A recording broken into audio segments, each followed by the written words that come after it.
Why do the Cog soldiers have chainsaws for bayonets? In the Gears of War games, they have chainsaws for bayonets. Here's why. In the early starts of the war, humanity was using the Mark I Lancer. In the Gears of War games, you probably notice that they have a knife instead of a chainsaw. This was the Mark I Lancer. The problem with the Mark I Lancer was that it didn't do enough damage to, kill the monsters they were fighting. The original Mark I Lancer was a very basic rifle. It looked similar to the Mark II, but you'll notice that there's some features missing.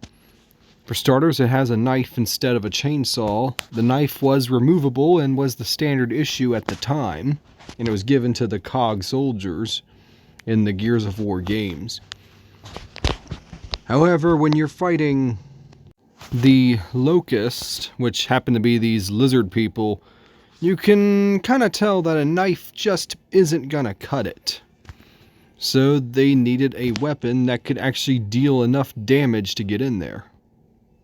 On Emergence Day, humanity was basically pushed to the edge of extinction. This was after the Pendulum Wars, which was basically humans killing humans over a new resource called emulsion, which is this glowy yellow stuff.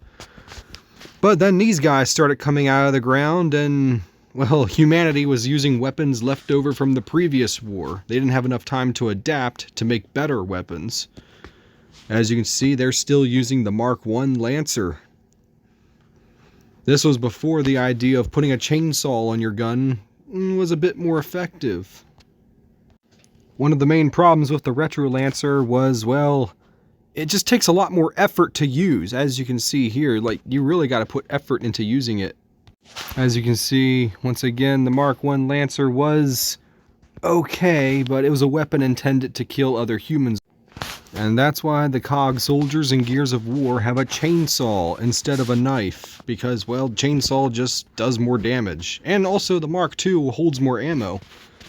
They also added some features like a better reticle sight on the top part, an emulsion powered chainsaw, and the magazine is also much bigger, making it perfect for killing the monsters. And that's why they have chainsaws.